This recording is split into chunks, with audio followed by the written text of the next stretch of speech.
Trust Your Wednesday has been productive. It has been for us here at NTV Newsroom. And this is how the news and updates is shaping up to be.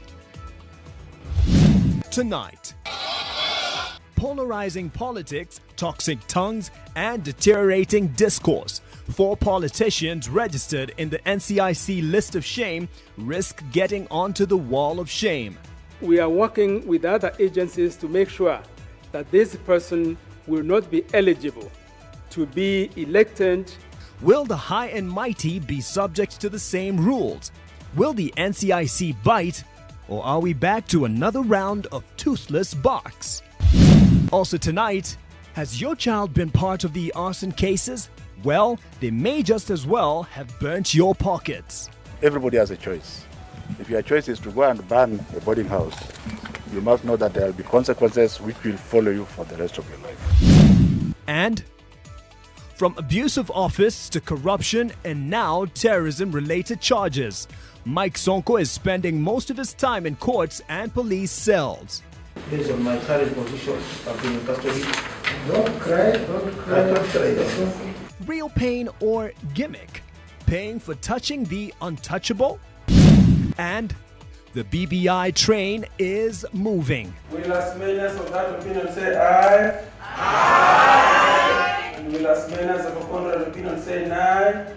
The ayes have it. Siaya County Assembly becomes the first to pass a 2020 constitutional amendment bill. NTV Tonight with Mark Masai. David Agondo is my right-hand man on the sign language tonight. Thank you for joining us. The National Cohesion and Integration Commission says politicians found to have engaged in hate speech, incitement and political intolerance 3 times in its list of shame will not be eligible to be elected for any position in the country. The NCIC chairman, Samuel Kobia, says the current political temperatures are a danger to the stability of the nation ahead of the 2022 election. Vincent Odor starts us off. Politicians who have recently converted political rallies and funerals into platforms to perpetuate hate speech, incitement and political intolerance are now on the spot as the National Cohesion and Integration Commission vows to tame them using a list of shame approach ahead of the 2022 elections. If a politician or any other Kenyan has appeared in the list of shame 3 times, then that will now be promoted to what we call the wall of shame. And we are working with other agencies to make sure that this person will not be eligible to be elected to a position, whether it's MCA, MP, Senator, Governor. This month, the NCIC has featured 4 politicians on its list of shame. They include legislators Johanna Ngeno, Simba Arati, Silvanus Osoro, and impeached Nairobi Governor Mike Sonko.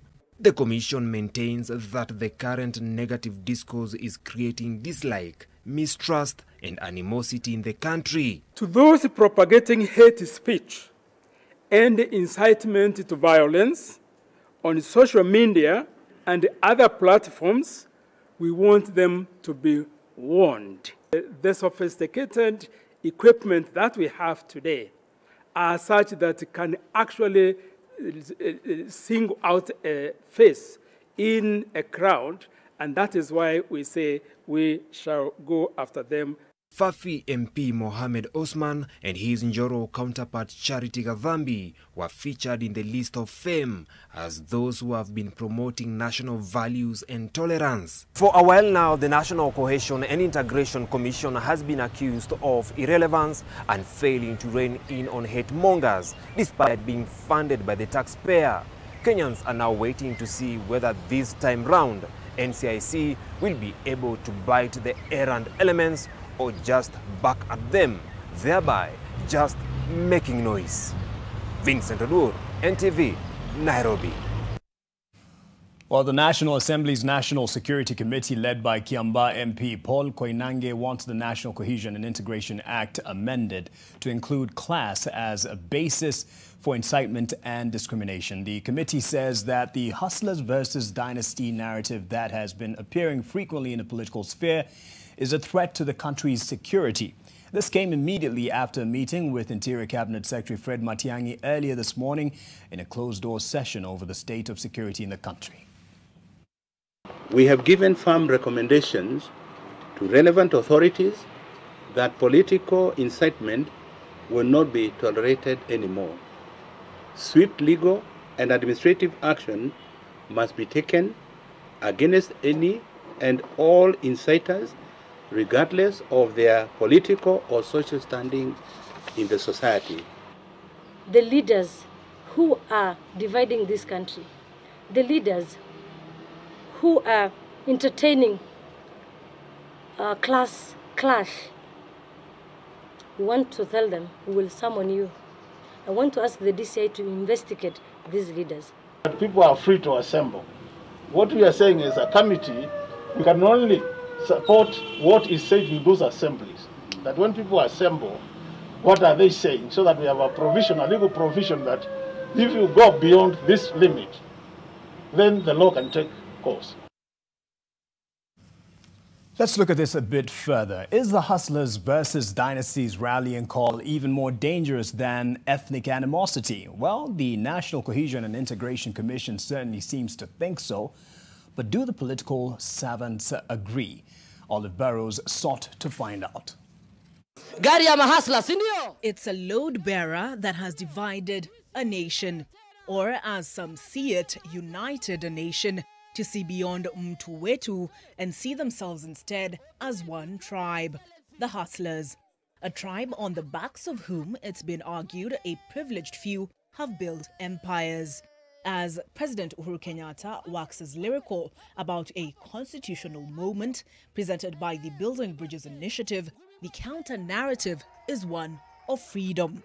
But can a nation free itself from the shackles of poverty on the back of a wheelbarrow? Kenyans now being sold on the idea that an expanded government is a price worth paying for peace by the same government that once argued that it could not sustain a huge public wage bill at the cost of development.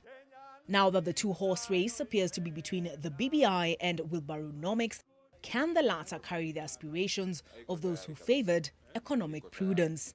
And can its proponents be trusted to carry on the vision? Or is it merely a vehicle to make it up to the house on the hill once it will be abandoned, as is the Kenyan political tradition? If the informal workers and their associations were the ones calling for this, it would make a lot of sense. Yeah. But not when elites call the informal to table. Beyond its utility, those opposed to using the hustler versus dynasty lens to view that which ails Kenya take issue with its potential for burning out of control. The very famous Rwanda genocide, how it started.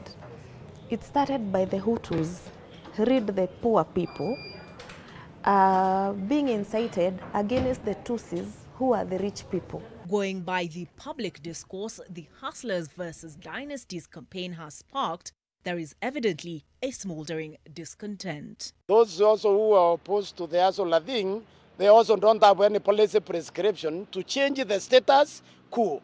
The hustler narrative is a response to a historical injustice problem which our leaders have refused to address. You think you're talking about people who are presidents before, but the interpretation of Wanjiku, a dynasty is someone with a car while I don't have, a someone with a big house while I don't have. As the Kenyan voter is exhorted to seize the moment, which moment?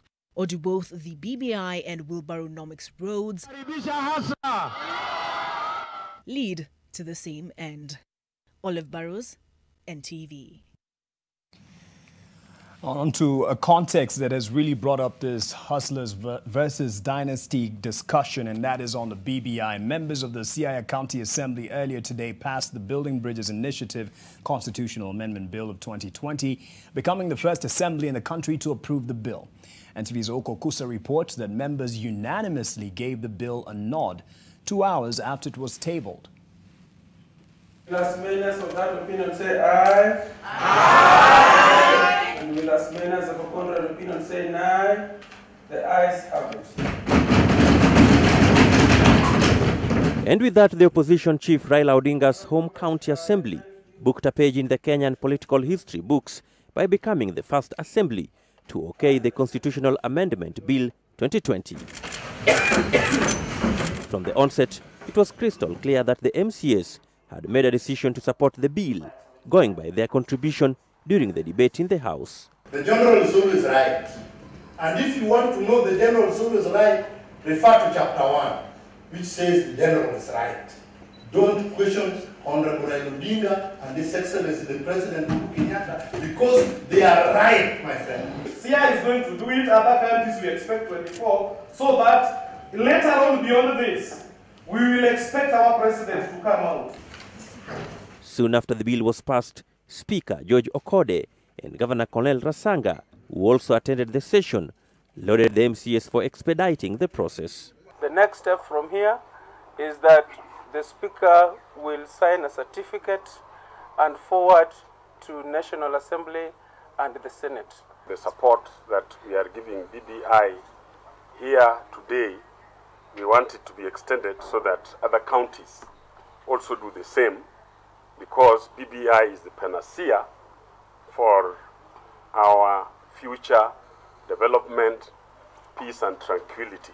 The 47 county assemblies have 90 days from the time IEBC submitted the BBI bill to debate and approve or reject it. Oko Kusa, NTV. The government now says the car loans granted to MCAs at the beginning of their term will be commuted to grants, and all the monies deducted this far will be reimbursed.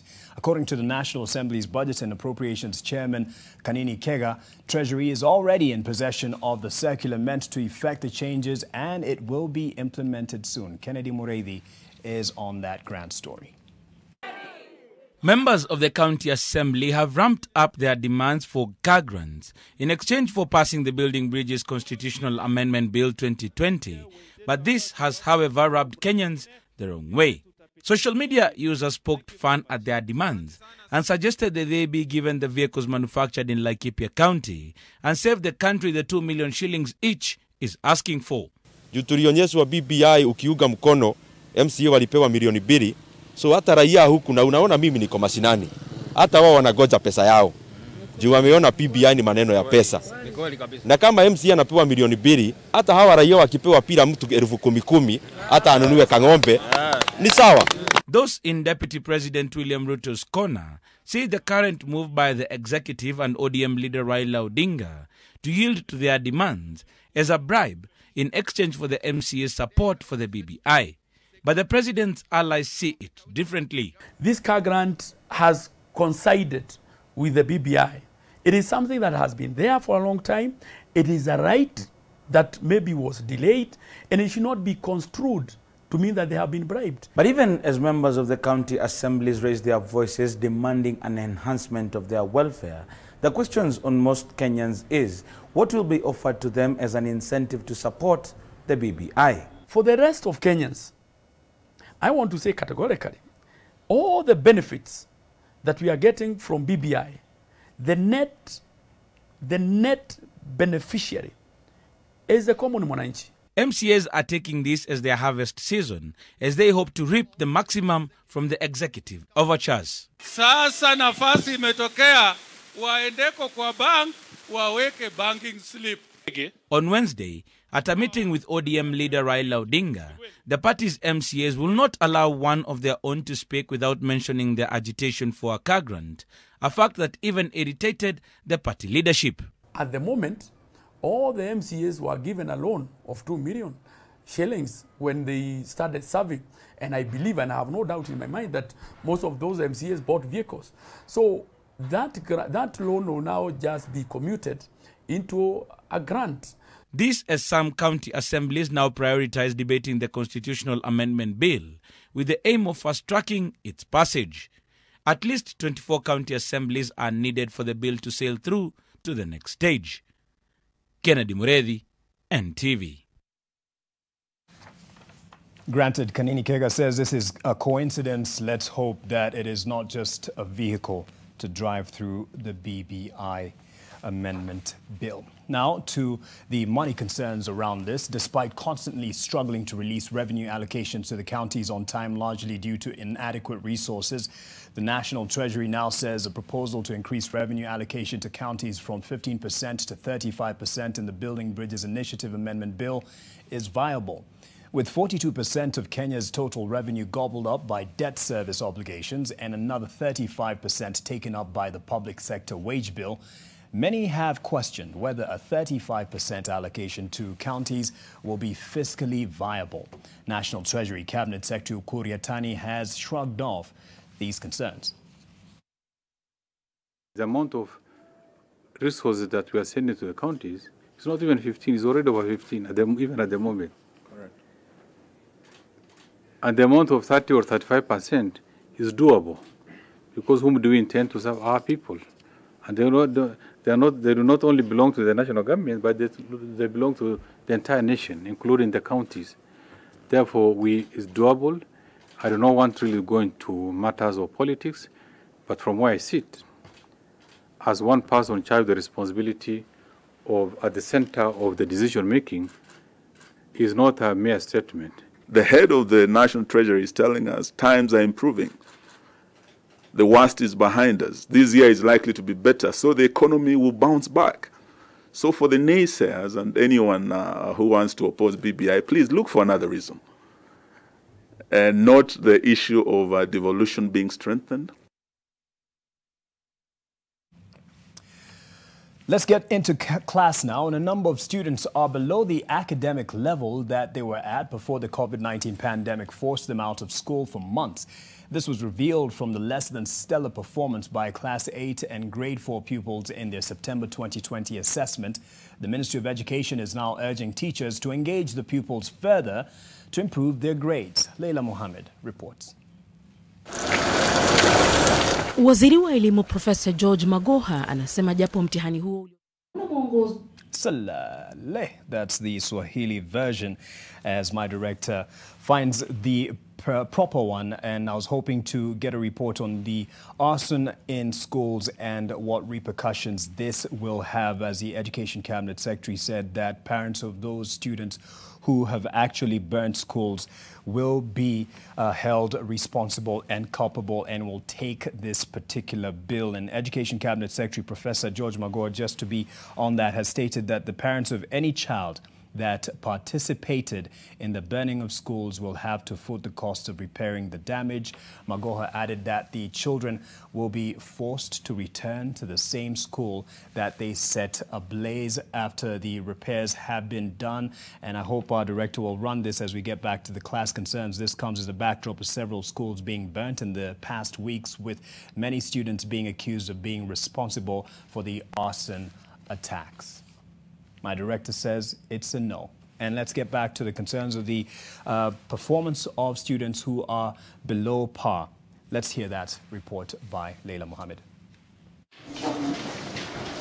After months of being away from the physical classroom, 2 classes resumed learning for their second term in September 2020. And soon enough, it was time to assess them on how much they had lost during their time away. I've gone to one of the examination classes, and you can see the energy and the enthusiasm and the level of intelligence of those children. I went there at random, and if I was to score them at a higher question, which is actually from 4 questions, I would give them a pass. The performance that was recorded in the previous exam could not really capture the true picture of the pupils, because the pandemic really costed a number of our parents back at home, and that affected the pupils. And it wasn't just the candidate class that was tested. the CBC, grade 4, to be specific. I've done a good job. And I must also commend the parents for having some time, for having spent some good time with the pupils. They had problems in answering some of these questions. The few questions that had some of the choices for them to choose from, they could easily spot the answer. But the ones that they needed to think and put their thoughts down, they had issues even with constructing sentences. The ministry says that the assessment was a school-based one that was administered and scored by teachers. The role of NEC was only to provide the assessment items and process the national report. The students had forgotten some basic skills like multiplication, even skills like just adding and carrying was an issue. Assessment results for individual schools were disseminated directly from November 2020 and have been the basis of specific learning interventions mounted by teachers. In this particular school, an emergency meeting with parents was called to try to get the children back to where they were academically on March 15th when schools were closed indefinitely. Compared to the big private schools around us that were able to put these platforms like Zoom, webinar, for the children in this area, that was so hard because if you know and if you look at our community, not everyone can afford a smartphone. The school had to get creative in order to beat their technology disadvantage. We created WhatsApp groups. So we'll send like maybe tests, we'll send like some short notes for the parents to access, have them printed out for the kids to do what? To read. According to the results, Nairobi leads the pack of the top 10 schools with a main score of 59.20, with Taita Taveta closing the bottom 10 counties with a main of 47.09. Islamic, Christian and Hindu religious education and the English language were some of the subjects where students performed well. Students scored less than 50 marks in English composition, Kiswahili, Insha, mathematics and science. 1,121,903 candidates sat the exam, with 17 out of the 47 counties scoring above the min of 50. Leila Mohammed, NTV. And just in case you thought I was just raising the alarm on the responsibility in arson attacks at schools, and Education Cabinet Secretary George Magoa is on record as saying that the parents to students who have been found responsible for the burning of schools or destroying property in schools will be held culpable and will have to foot that bill. This is what he had to say earlier. You people can talk and say whatever you want, but discipline must be instilled. Hata kama ile ingine nilisema mtaki, hiyo ni sawa. But we shall discipline our children. You can't ban a school here and then go to another one tomorrow. Then after a while you ban that one. What are you talking about? So we have said very carefully that you ban a school, you rebuild it, and you go back to it. So who will be stupid? Is it me or you or the child? It's time for a break, and after which we'll see tears from the ex-Nairobi Governor Mike Mbuvi Sonko as he was in court earlier today.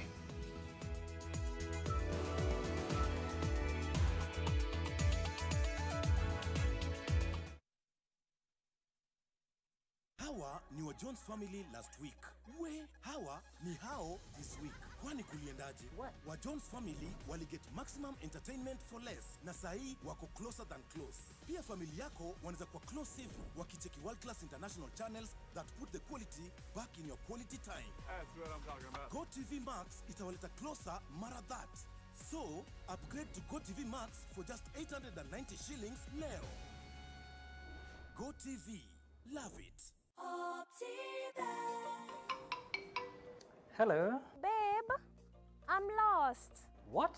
I can just see beautiful trees, beautiful gate, solar street lights, and a water tower. Please come get me. I'm on my way. Babe, what's happening? I was just teasing. I needed a plot this Valentine's here. Book one for me. Gift your loved one a plot of value-added land at the Garden of Joy and get an instant 14K cash voucher for a 500K plus deposit. Call us today on 0790 300 300.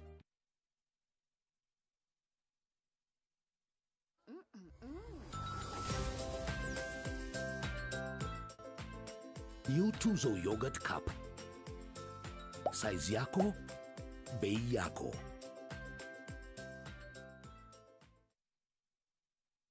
Welcome to our new office. Wonderful sight. Just imagine 1, 2, 3, 4. This is where the parking is, and then the warehouse front door here, the reception here, and the fridges here. The lorry's entrance there, and their exit there. One way only. What is it? So where is the building? Fast, stress-free construction. Get your factory-made buildings in 10 weeks with SafBuild. Order yours now. SafBuild, a quality building solution from MRM.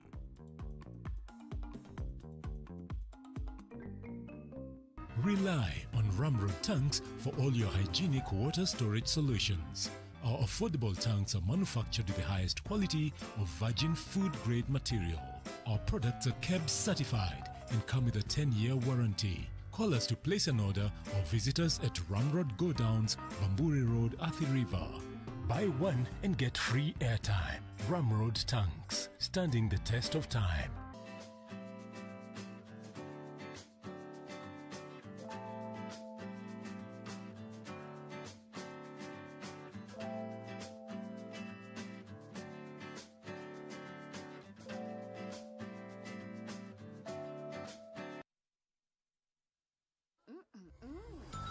New Tuzo Yogurt Cup.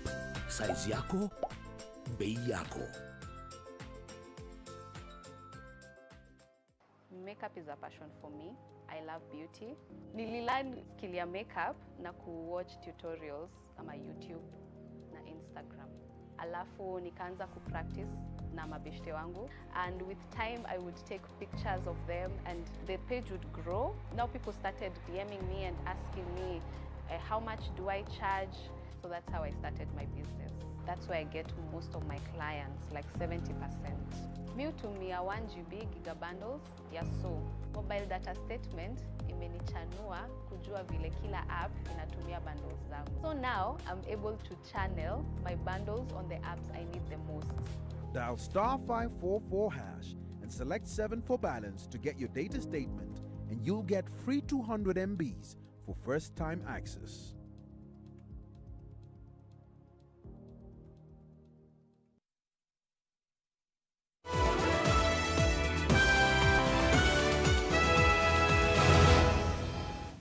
Thank you for staying with NTV tonight. Former Nairobi Governor Mike Mbuvi Sonko will be spending the night at the Committee Maximum Prison ahead of a ruling on whether he will be granted bail in a case where he's been charged with robbery with violence. Sonko was later today presented before another court to face terror-related charges. The DCI had wanted him held for 30 days as it firmed up the investigations against him. NTV's Helena Ora has the latest. A subdued Sonko has in the last hours been shuffling between police cells and courtroom. But for a man known to blossom off playing off emotions, the firebrand politician, known to never shy away from a fight, struggled and failed to build a wall to conceal the emotional battle raging inside. Overwhelmed, he appeared to reach his breaking point.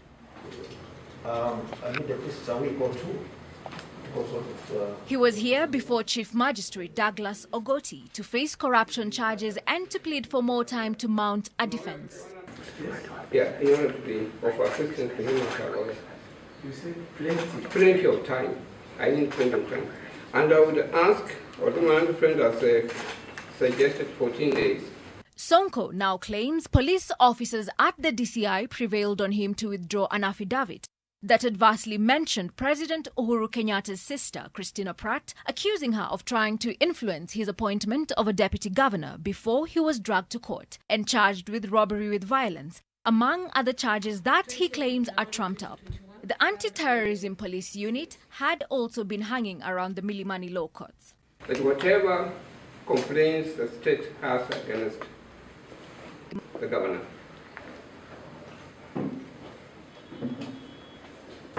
the matters seem to be interconnected, and you cannot treat one matter in isolation.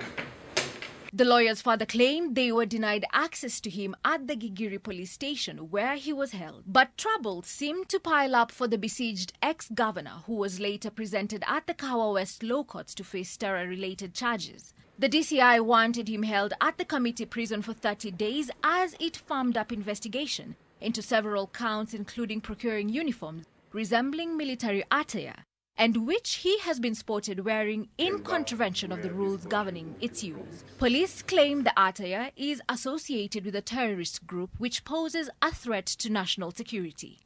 Sonko will spend the night at committee and will be presented in court in Kiambu Thursday for a ruling on his bail application in the case where he was charged with 12 counts, including robbery with violence. He has fallen out with the state recently, leading to his impeachment. But his recent troubles may just have been worsened by claims against Interior PS Karanja Kibicho, which the PS says are injurious to his reputation. Helen Aura, NTV. Still from the courts, a woman from Busia County was apprehended for allegedly refusing to take her children to school due to her religious beliefs. The woman will be charged with infringing on her children's rights to education. The minors have been put under the care of the Children's Department. In the meantime, Rose Wangoi has that report. Susan Awino, a mother of 3, was arrested at Sikulu village in the outskirts of Busia town after she pulled her 2 children out of school, claiming that education is satanic. When police interrogated her, Awino said that her faith doesn't allow her to take her children to school. Masomo ya dunia hii ni dhambi. Kwa sababu dunia hii wenye wamesoma wote ndio unapata wanaingia kwa vitu ambavyo havifai. Awino's daughter is said to be in class 5 while her son is in form 1. The children have also been made to believe that education is not worthwhile and they aren't supposed to go to school. Awino says she's ready to go through anything but stands firm that she'll not educate her children. Nasema ya kwamba elimu ya dunia ni bure. Hata baba yako tu na hiyo msimamo. Elimu kama ni dhambi, sasa siwezi nikawaruhusu kwenda shule. Hawaruhusi kwenda kwa shule. Wanatumainia Biblia na ndio itawaongoza kwa kila jambo. Police swung into action and arrested Awino after the area chief reported her. Mtoto chini ya miaka 18 hana ushawishi wote kwa mzazi na hana kile kibali cha kutoa uamuzi fulani. Unless kama fikisha miaka 18 anaweza kuwa na uamuzi fulani. So hawa watoto wameweza kuwa brainwashed. Hata akiishi CPU but they reporting back to school and coming back. Shida tunaona kama ni bomu, sio watoto. Najua ni mtoto anaelekezwa na mzazi. Police say Awino will be charged with violating the children's right to education. For the time being, her children will be placed under the care of the Children's Department. Rozongoi, NTV. Meanwhile, private and controversial investigator Jane Mugo appeared in court today, but not in her capacity as an investigator. She is a suspect in a murder case. Mugo showed up after a magistrate gave her a final warning for failing to attend her criminal trial on Monday. She, however, presented a medical report proving she was unwell on Monday. Mugo is facing charges over allegedly threatening to kill a man in February 4th, 2019. The chief magistrate ordered that Jane Mugo's trial begins on the 22nd and 23rd of March. Amjachoka na hii story? Haijokangi. Mpaka wakati kuambia Wakenya wakati kesi ilitupwa. Why didn't you do that? Sasa ni vile uko kotini. Ilitupwa? You can't. I can promise you. Asking for money, you never get my coin, no. Intimidated na journalist. Unashindanga sasa mkichukua pesa za watu. So you wanted me to give you money? Take a picture. I'm not telling you to post for one. Take me a picture. Amjaacha kugrandisha vitu. I want to take your faces. Do it. That's a nice clip. That's a nice one. You love it? You love it? You are intimidated. Na media. Asking for money. Why are you asking me for money in court? Na judge alikata.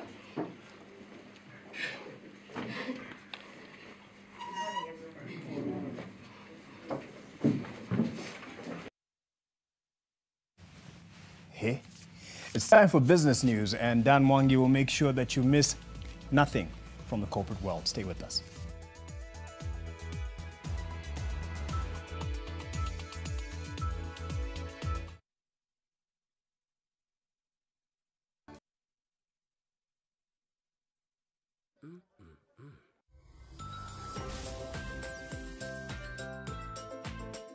New Tuzo Yogurt Cup. Size yako, bei yako. Huyu ni Miriam. Last week akakujua kanataka kuwa nini kakigrow up, lakini this week Miriam amegundua anaweza kuwa whatever she wants. Kwani kuliendaje? Maparo wa Miriam waligeta huge discount vile wale upgrade to GoTV Max. Hata wewe, familia yako wanaweza get maximum entertainment for less na channel kibao za fun and educational shows za wakidi. Your little one's imaginations will run wild. So upgrade to GoTV Max for just 890 shillings leo. GoTV, love it.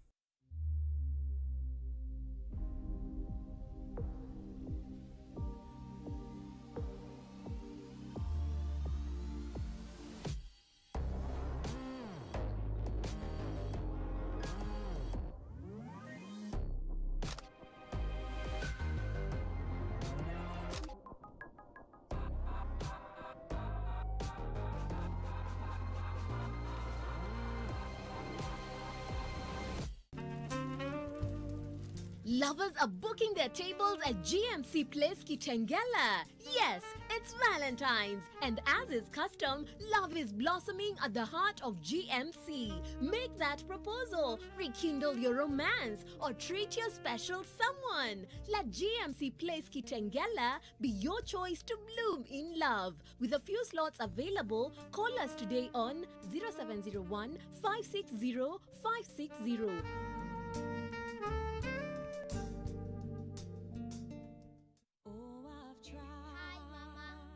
From your first day at school to you captaining your soccer team, no matter how old you are, you'll always be my baby. That's why I trust Dettol to clean, protect, and keep you refreshed every day. I still can't believe how quickly you've grown. Dettol, tested effective against COVID-19.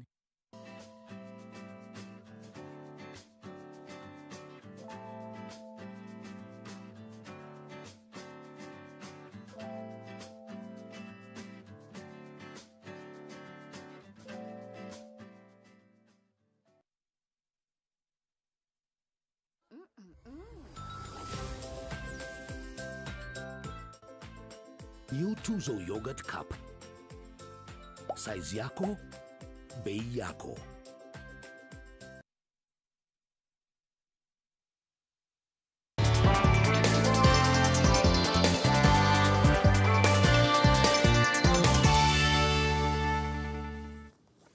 Good evening and welcome to NTV Business. I'm Dan Mwangi. Let's get down to just that, business. Non-deposit taking SACCOs have 6 months to comply with new regulations which will make them fall under the oversight of the SACCO Societies Regulatory Authority, that's SASRA. Housing SACCOs have also come under sharp criticism for swindling investors, with cooperative CS Peter Munya pledging reforms in that sector. Alex Mwangi reports on the raft of reforms that the CS is pushing for in the cooperative movement. Last year, on the 5th of May, the SACCO Society's Non-Deposit Taking Business Regulations 2020 were published, with the aim of taming malpractice in non-deposit taking SACCOs, besides roping them in under the SACCO Society's Regulatory Authority, SASRA. Under the new regulations which came into effect in January 2021, the back office services activity or BOSA businesses that are subject to regulation by SASRA are those that have total non-withdrawable deposits from members as equal to or more than 100 million shillings. They are also those where the SACCO mobilizes membership and subscription to its share capital through digital or other electronic payment platforms, and also those where the SACCO mobilizes membership and subscription to its share capital from foreigners. All non-deposit taking SACCOs have 6 months from the 29th of January 2021 to file their details with SASRA so that they get regulated within the next 6 months. This will come into effect, that regulation, on 30th June 2021. We estimate that we shall register about 300 non-deposit taking SACCOs. Currently, there are over 3,600 non-deposit taking SACCOs. They have over 1.5 million members. Their asset base is valued at 188 billion shillings, with a loan portfolio of 136.9 billion shillings. Members' deposits stand at 140.5 billion shillings. The SACCO sector complements the banking sector and also plays a crucial role in powering the economy. It turns out that even with COVID-19 in 2020, the performance of SACCOs remained robust. Total assets at the end stood at 622 billion, compared to 556 billion at the end of 2019, a growth of 12%. Gross loans to members improved by 11.5% during the year to 469 billion shillings from 420 billion shillings. Members' deposits also saw a rise of 12% to 425 billion shillings from 381 billion shillings the previous year. On the quest to set up a central liquidity fund to bolster the ability of SACCOs to pool liquidity and share services, SASRA had this update.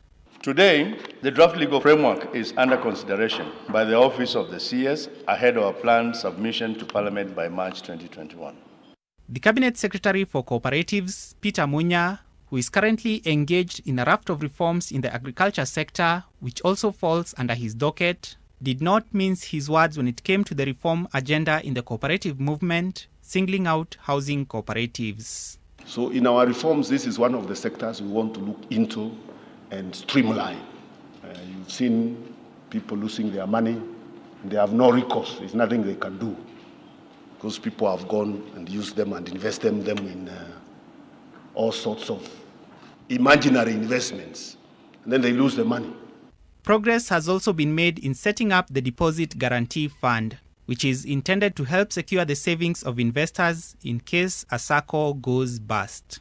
The relevant legal amendments have been drafted and are currently being processed by the Office of the Cabinet Secretary for onward transmission to the National Treasury for incorporation into the 2021 budget policy statement and the accompanying finance bill.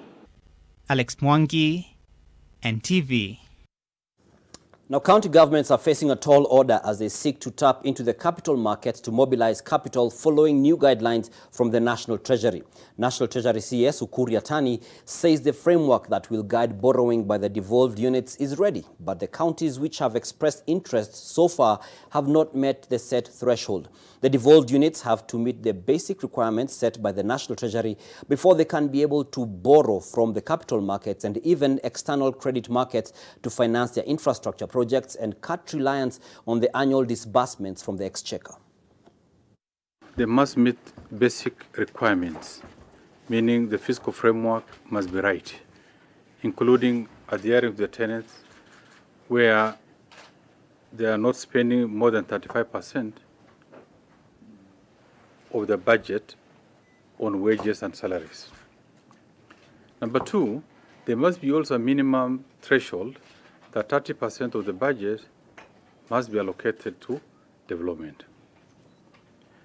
They must also demonstrate that they have sufficient resources that they generate on their own rather than depending on the national exchequer. So as long as those parameters are right and you're able to prove how you want to borrow and you have the ability to pay, we have no objections. But so far, with a number of counties even coming forward to ask for express authority, unfortunately, the ones who have come, they have not qualified. Now, effective Monday, the 8th of February 2021, all consolidated cargo imported by sea and transported to Nairobi through the standard gauge railway will be deconsolidated, cleared and collected at the Kenya Railways Corporation Boma Line Transit Shed. This follows the recent gazettement of various facilities to be used for deconsolidation and clearance of cargo imported by small-scale traders as a measure geared towards enhancing the ease of doing business. Additionally, traders with goods of customs value of $10,000 or less will now be allowed to make their import declaration through a mobile app or a direct assessment entry, while those with goods of customs value above $10,000 will clear through a registered clearing agent in the customs system.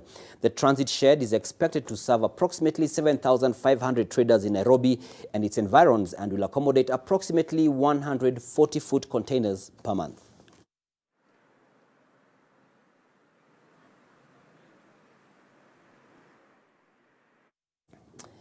Well, business and I have something in common. We're both done. Good night.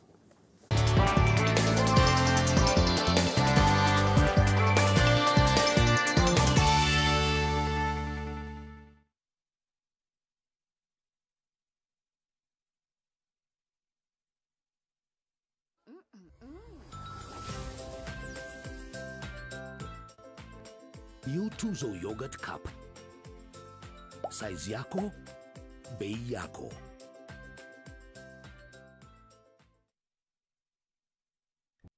We are here today to pay our tribute to Dudu. Dudu was full of life. He bit, stung, and made people itch at his own will. He spread malaria with great pride. To the family, stay strong and believe that the larvae he has left behind will follow in his wings. I heard he was killed by mosquito. His family does not know yet. Ati? I said he was killed by mosquito. Mosquito kills mosquitoes, cockroaches, and all household insects. Kufedi!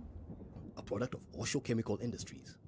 Welcome to Insignia Service Center, a state-of-the-art service center that offers diagnostics, repairs, wheel balancing and alignment, and a fully fledged high-quality paint booth. Specializing in 7 brands, we are a 360-degree customer value chain that promises quality service, competent personnel, pricing transparency, and best price guarantee. Bring your car over today for a free courtesy check. We are located at Karen Road, Kabwagi area. Insignia Group, consistent excellence.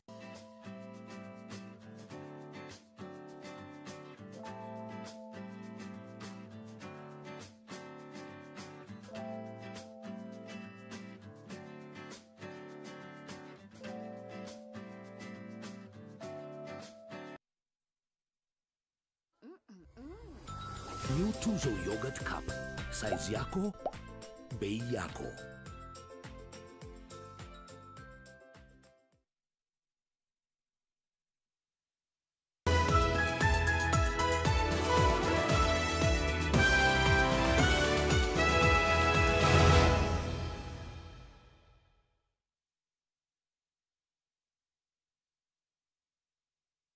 After fleeing Uganda over alleged political persecution back home.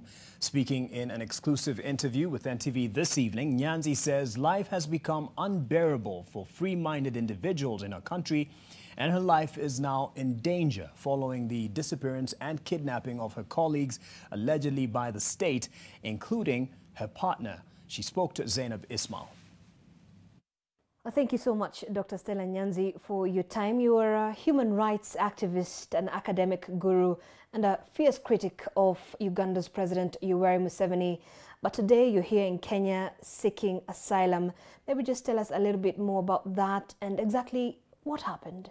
I'm in Kenya because Ugandans in the opposition who have criticized the government of Yoweri Museveni openly are getting abducted every day. From the streets, from their homes, from their beds, because Ugandans are kidnapped from private cars and thrown in detention facilities where they are tortured during interrogation. And the interrogation is not about crime, it's about what do you plan in terms of the next steps of the liberation struggle. The fear of not knowing who will be taken next. My friends have been abducted, my partner has been abducted. I think I'm fortunate that I got out when I could. I think I'm also quite apprehensive and anxious because I know that Kenya is not necessarily the safest place. Yoweri Museveni has his long tentacles in this country. Defending her methods of activism, including the use of profanities, Nyanzi said it was necessary to pass the message as it attracted the ears and attention of those in power. I am one of the few Ugandans who has been charged, not once, twice, for offending the dictator. So they work. He is not listening to polite talk. He is not listening to policy documents. He's not listening even to foreign critique, right? He's not listening to advocacy or lobbying or anything else. But he listened The entire judicial process, the entire judicial system in Uganda stopped for a while, and intelligence had to investigate me for days and months. I was in court, right? So he heard. For now, she says she's focused on ensuring her family is safe. I think for now, I am just like, thank you, God, I am out. My kids are out. Like, I'm not very godly, but beating Yoweri Museveni and fleeing, I should have a party. The mother of three had this message for Ugandans. Move away from the elections, move on, and it is our responsibility. We owe it to our children, our grandchildren, and to history and to posterity to reclaim our power, reclaim our constitution, reclaim our dignity as human beings from Yoweri Museveni and the small group of henchmen that have continued to abuse and oppress our country. Thank you, Dr. Stella, for sharing your experience. That was short. That actually 40 minutes of the interview by Zainab Ismail, and we'll be able to share that on our platforms and even on air in the hours to follow. We take another break. Sports is up next. Watson Karuma is on that agenda.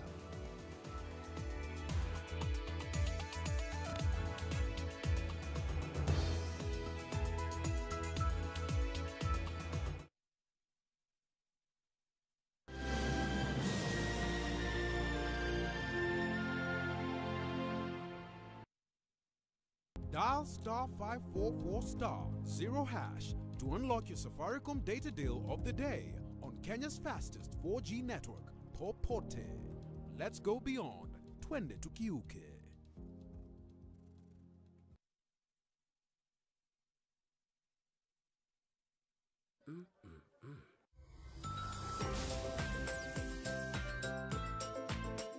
New Tuzo Yogurt Cup. Size yako, bei yako.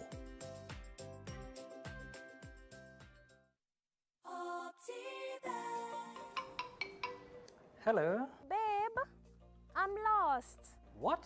I can just see beautiful trees, beautiful gate, solar street lights, and a water tower. Please come get me. I'm on my way. Babe, what's happening? I was just teasing. I needed a plot this Valentine's here. Book one for me. Gift your loved one a plot of value-added land at the Garden of Joy and get an instant 14K cash voucher for a 500K plus deposit. Call us today on 0790 300 300.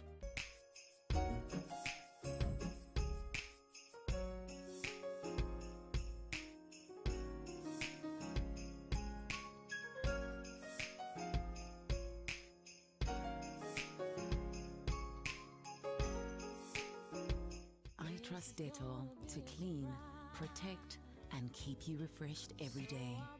I still can't believe how quickly you've grown. Dettol, tested effective against COVID-19.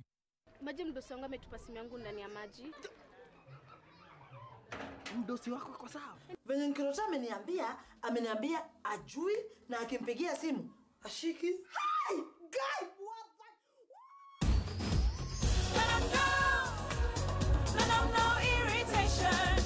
For the women who deserve more, Moped is now in Kenya and more than 40 countries. With its nylon-free surface, new Moped has unique softness and up to 100% protection. Your skin will love it.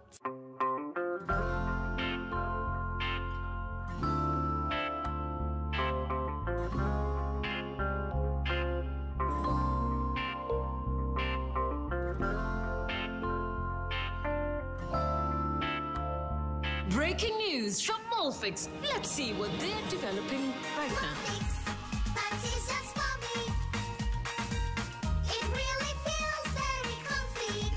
Molfix pants with anatomic fit technology. New Molfix pants, an invention from babies for babies. You should also try Molfix.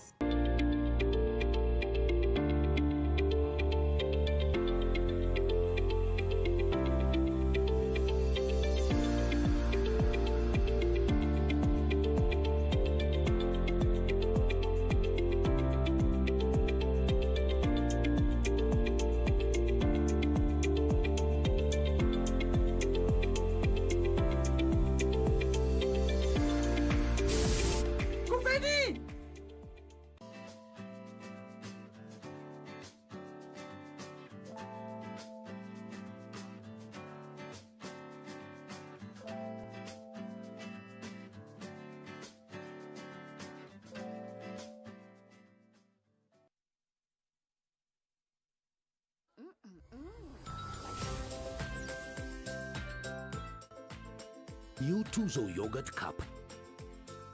Size yako, bei yako.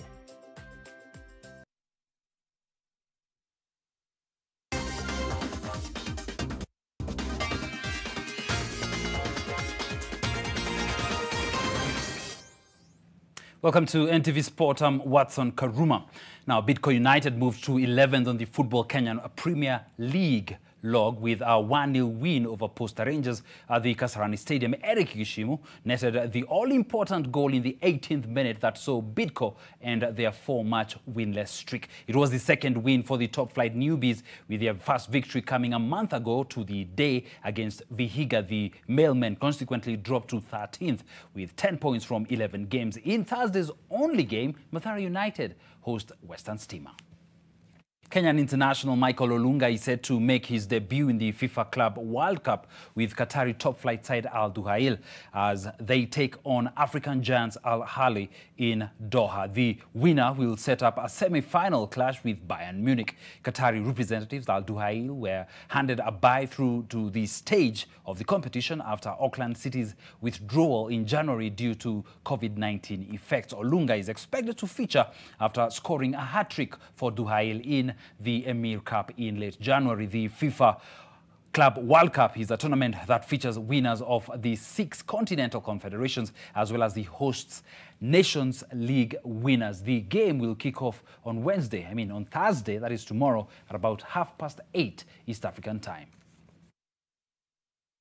The third Athletics Kenya Relay Series is slated for the 6th of this month at the Nyayo National Stadium, where only invited athletes will participate. The weekend competition will be used to select athletes for the World Relays Trials that will be held on the 26th and 27th of March. The athletics calendar is well underway, with various events having taken place. This past weekend, the annual Kenya Defence Forces Cross-Country Championships took place at the Moi Air Base in Eastleigh, Nairobi. Coop Bank was once again the sole sponsor of the competition. The competition was used to select a KDF team ahead of the national trials. International athletes will not have to be vaccinated to compete at the Tokyo Olympic Games in July, but will face coronavirus testing every 4 days. Tokyo 2020 organizers have revealed in new rules for the postponed games. Olympics organizers unveiled the first of a series of playbooks aimed at holding the games safely, warning that rule breakers could be kicked out. Sports officials will be allowed to skip quarantine as long as they monitor their health for 14 days after arriving in Japan, according to the 32-page document. During those 14 days, however, the officials will not be allowed to travel outside the games bubble or watch events as spectators. The playbooks are aimed at building confidence that the games can go ahead even if the pandemic is not under control by the opening ceremony on the 23rd of July. The rules are set to be updated in April and again in June.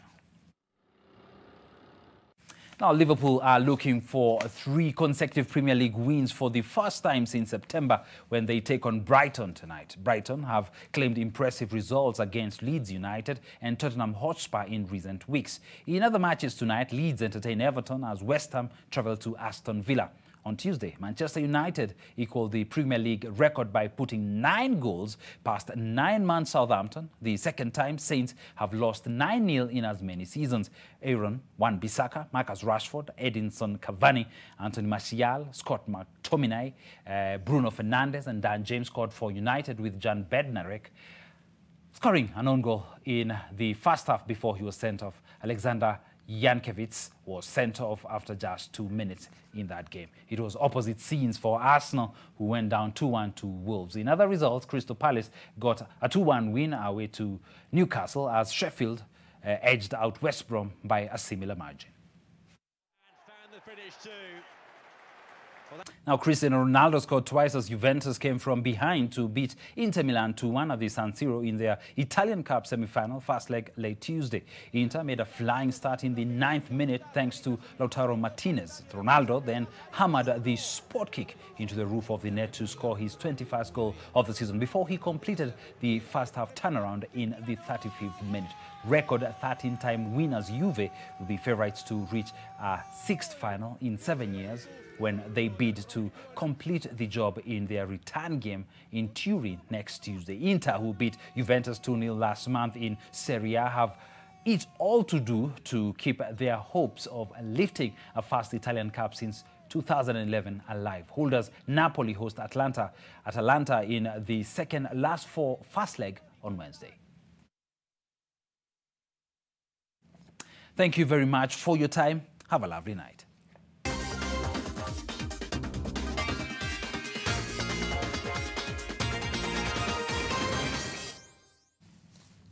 And as we wrap up NTV tonight, just something that will have developments tomorrow. An American man who pleaded guilty to molesting minors at an orphanage here, he ran in Bomet County, is to be sentenced by an American court on Thursday. Gregory Hayes Dow pleaded guilty to 4 counts of illicit sexual conduct with a minor in a foreign place before United States District Court in Pennsylvania.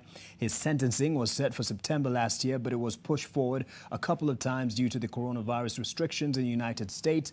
Gregory was arrested in 2019 after an NTV investigative story praying missionaries lifted the veil on various offenses committed against 83 orphans and vulnerable children at the Dow Family Children's Home in Voito, Bomet County between 2008 and 2017.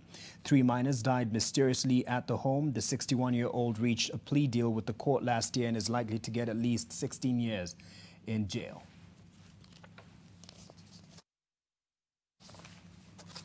God knows he deserves much more than 16, but we'll see how it develops tomorrow. Thank you for watching NTV Tonight. Thank you to David Agondor for the sign language interpretation and to the team that made this possible and for you making it all the more worthwhile. Good night.